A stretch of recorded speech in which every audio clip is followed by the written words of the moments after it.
So today we have surf and turf with a tomahawk steak and some warm water lobster tails. So I'm actually going to split the lobster tails in half, and then I'm going to open them up. That way we can grill them on the brio at the same time as we're doing the tomahawk. We're going to grill the tomahawk with a little bit of olive oil, some black pepper, and some salt. We're going to add a little bit of olive oil on top of the lobster tails as well, and a little bit of salt. But the main thing for the lobster tails is actually going to be this garlic and parsley butter. So I already got some Irish butter sitting in our little cast iron pan. We're going to throw that on top of the fire on the brio. We're going to chop up some parsley. We're going to chop up some garlic. We're going to add a little bit of salt, a little bit of black pepper, throw it back into the butter. We're going to whip that around until it melts, and then we're going to baste the lobster tails while they're grilling over the fire. Pull those guys off, and we have dinner.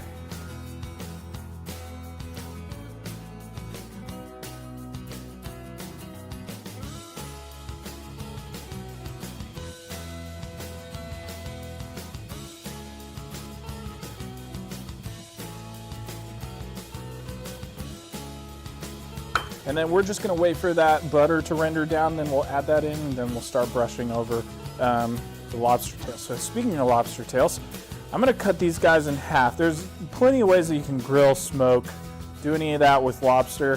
For this though, we're going to be grilling them, so we're going to want to create a flat surface. So I'm going to start top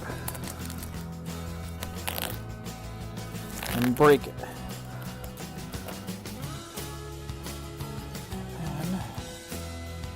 I'm gonna pull it back, get that top layer,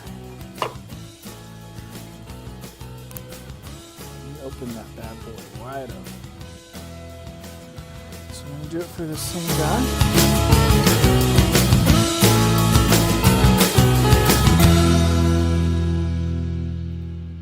And then I'm just gonna take some olive oil.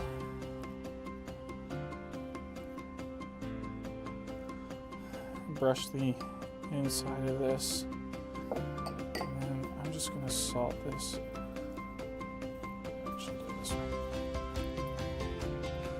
Just big old chunks of sea salt, and just a little bit of black pepper. All right. So then finally, brush out. Season this steak. I love big coarse or big grain salt. It just captures really all of the juiciness of the steak, keeps that moisture inside of it.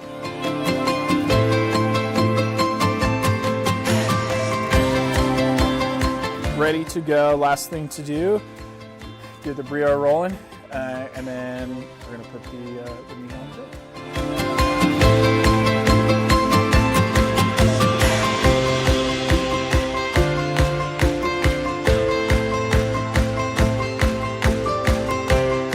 We already prepped everything. We threw it onto the brio.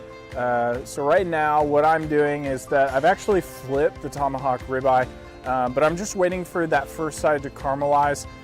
When you throw it on, if you're gonna cook it for 10 minutes, then you're probably gonna actually cook the first half just a little bit longer than the second half, just because you wanna make sure that the meat will actually release from that grill. It's not gonna pull away any of the strands and leave it on your grill grate. So like with this guy, none of the strands pulled away. It was pretty clean.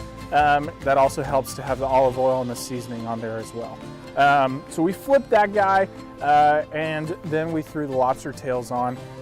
They're probably gonna cook faster, and they're gonna finish before the tomahawk is ready. So what I'm doing is, that's why I added the butter. So I have the butter right here. The butter is the third piece of everything, so it really doesn't take much time at all for this butter to start melting. It's only been on there for like maybe a minute. We're gonna add that on there. We're gonna add the seasoning, the parsley, the garlic, and the salt into the butter in a second, and then we're gonna actually baste these lobster tails right as they're about to be taken off. That way it just like soaks in and makes a great crust on the outside. It's buttery, it's juicy, it's delicious. So then the last thing is we're gonna pull that steak off and we're gonna let it rest. That's a huge piece about grilling, especially over fire. That heat is really cooking the inside of that steak. It's going from the outside in. And so what's gonna end up happening is as it cools, we're gonna allow the juices to slowly go back in, redisperse, and give us that color and that flavor that we're really hoping for. We're not gonna have a dry steak, we're gonna have a beautiful colored steak. So I like to allow most of my meat to rest for about 8 to 10 minutes. You're gonna cover it, and one key for that is whatever you're shooting for internal temperature wise, if it's medium, medium rare, whatever you're going for, just shoot about 5 degrees under. So for this guy, I'm gonna shoot for about 118 because after I let it rest, it's still gonna be hot. It's gonna slowly go up to that 125 temperature, and then you're gonna have that perfect steak.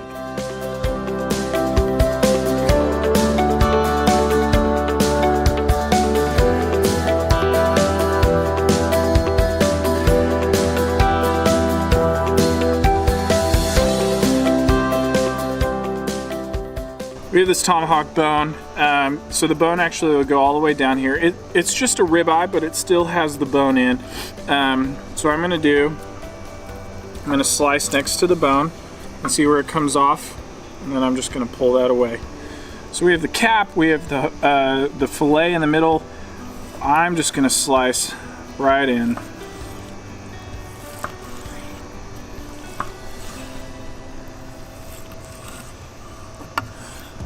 And y'all can see the inside of that steak. And I'll just have a little piece for myself. Yeah. So you got your surf and turf. You got your butter basted lobster tails. And then you have your tomahawk all cooked over the fire.